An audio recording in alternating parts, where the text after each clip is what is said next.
Okay, so what we have today is a service on an Opel Insignia, so Vauxhall Insignia as well, and it's a diesel model, this one. We will be just changing the oil and oil filter, and also I will be resetting that code 82 that you can see on the dash with the warning light above it. Okay, so we have the Insignia now up in the air, and we want to remove this plastic piece here. This plastic flap has got to come down. So there's 4 bolts that's holding that up. Phillips head there again, and then there's 2 cable ties on this side because the bolts have fallen out. So it's 4 that's holding it up. You take that down. So now we have the 4 out. We have that flap down that just hangs, which gives us access to the sump plug, which is a 13mm there, and then the actual oil filter housing itself is in quite an unusual position. It is hidden there, so you can just see it. So if I come in from this side, you can see the oil filter housing is there. To remove the oil filter housing, you will need a 32mm socket and move it anti-clockwise to take it off.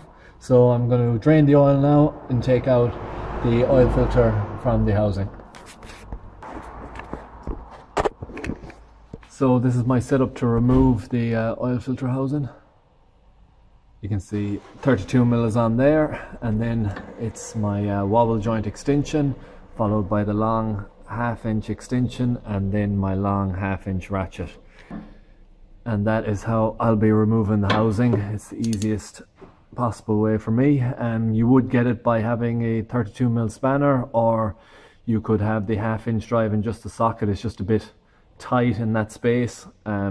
So if you do have a wobble joint, definitely use it.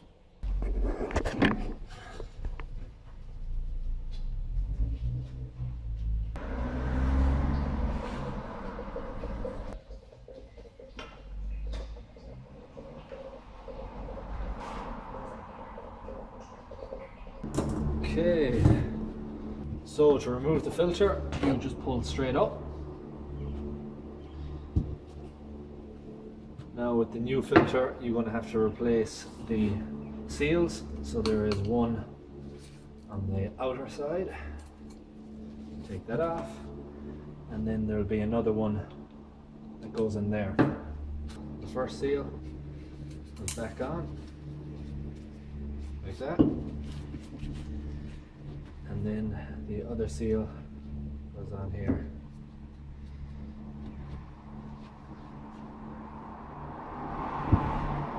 And lastly, there's one more seal that goes in that area. It's a 3rd seal. And just slap that back on again. Push it back down, and it's ready to go back into position.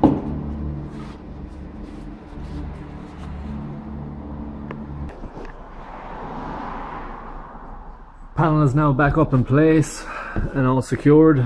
Oil filter housing is tight, and so is sump plug.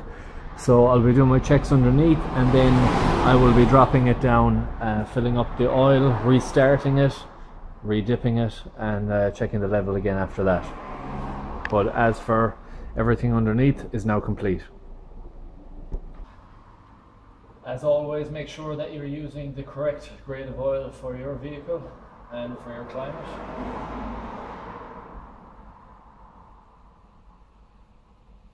So I'll be putting 3.5 litres in this first, then I will be starting it, re-dipping it, and topping it up to the maximum line. Make sure you do not exceed the maximum level.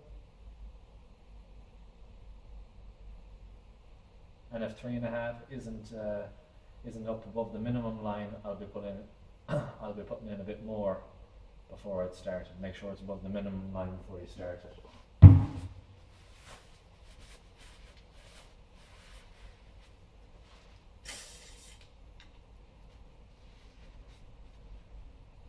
Dipstick is right out front of the engine.